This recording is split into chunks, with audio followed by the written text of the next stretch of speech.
All right, my friend, I have an actionable step for you. What are we talking about here? You'll find out. I've been doing this for a couple months. On my phone, I have a reminder that goes off every hour. Do I actually see it? No, not every hour because I'm not on my phone every hour. But when I do see it, it is a reminder that says, breathe as deep as you can. Every hour, I get a reminder that says, breathe as deep as you can. Now, why do I have this reminder? Well, breathing is probably the most powerful tool that we as human beings have.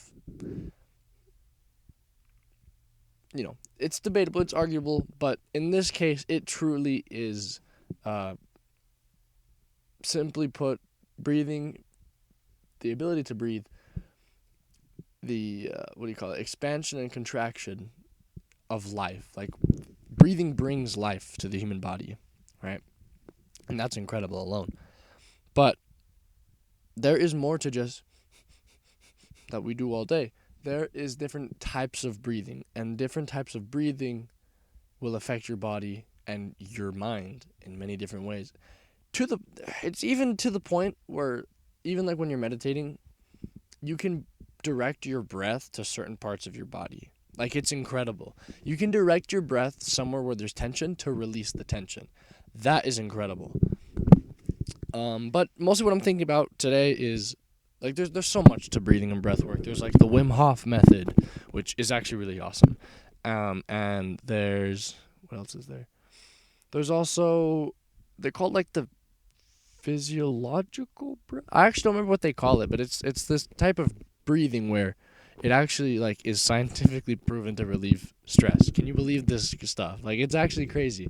But you breathe in as deep as you can, and then once you get to the top, you just like snort in as much, like the little bit left, right? So this is basically like this. You'll just breathe in,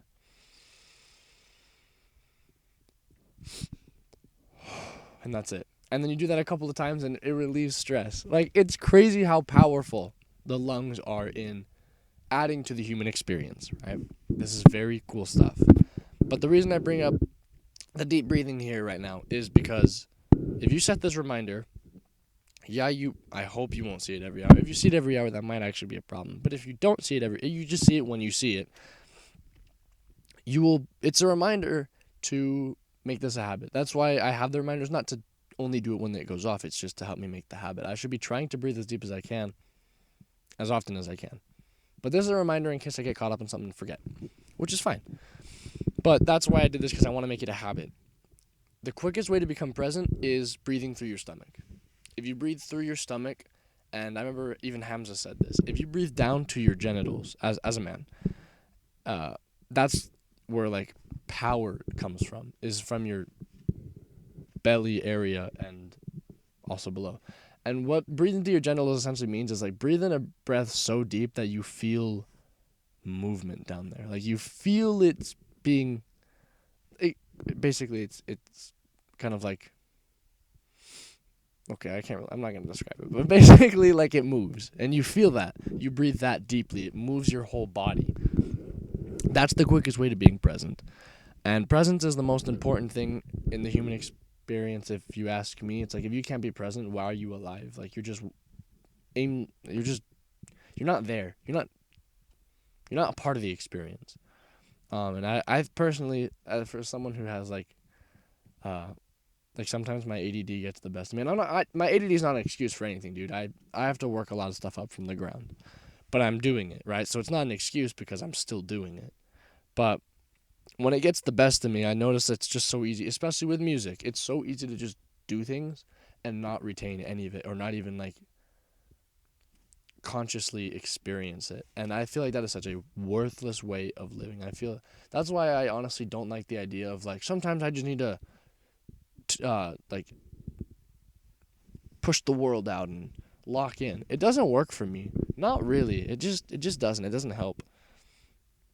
It helps me to kind of embrace the experience of living up front, because I'm just not alive if I've got like headphones on and I'm like, no, I'm locked in. Oh, I'm not affected. No, you've been tuned out. It just doesn't do anything for me. It just makes me into a zombie who doesn't actually like experience anything. And again, I'd rather be dead than live that way, because life's too short to just waste hours of your day not being in the day. So this is why I bring this up. All right. So the best way I've learned to breathe this deep, because usually there is, for most people who live in the modern day, we don't breathe deeply. It's just not how we breathe. We breathe very quietly. And this is my least favorite bit of it, right? So, there's the whole like mouth breathing thing, which is 100% true. Mouth breathers are unattractive and also unhealthy. Like, it's literally unhealthy to be a mouth breather. It to the point where it changes the shape of your face completely, right? And if you think that's ludicrous, Andrew Huberman, the guy who's really smart and knows all the things, and I don't know all the things, has multiple podcasts probably on this topic. So you want to go check it out, because I'm just relaying information here. But where was I? I was talking about, oh yes, my least favorite bit of our modern day breathing epidemic is the way we laugh. Nothing makes me more mad than when this comes out of me. I freaking hate it. And it's this.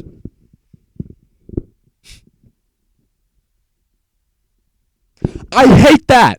I hate that so much. I hate that that's how we laugh nowadays, because we're all freaking abused, like mentally all abused, and so we all like try to compress any form of laughter, because if we're too loud, people will look at us.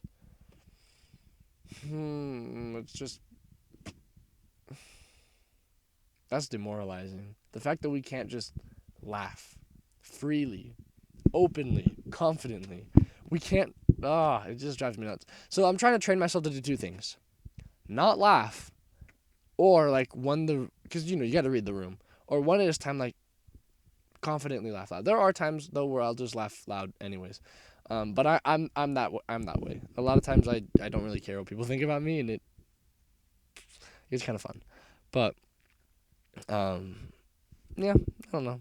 That's just how I feel. I really hate that that's the way we laugh, and it's again because we're not allowed to make noise for some reason. Right? It's like it should be completely normal to be in a conversation and someone goes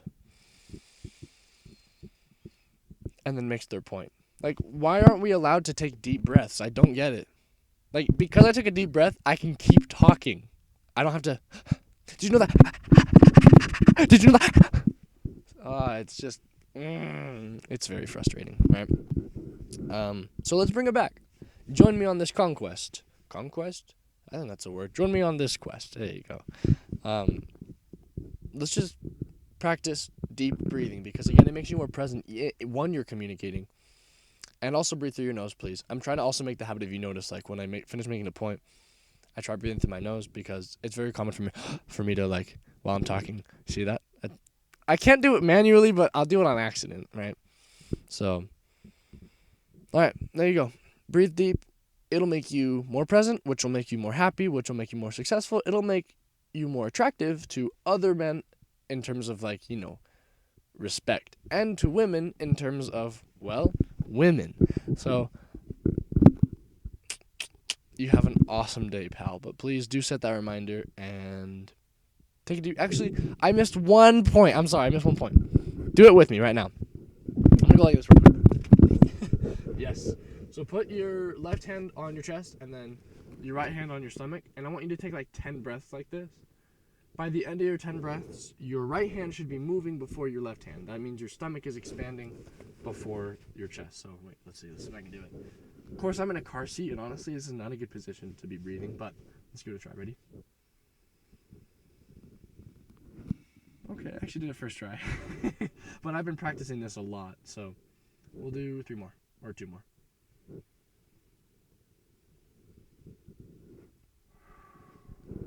Sorry about the mic. This is how we do it on a budget, folks. All right, last one. Ready?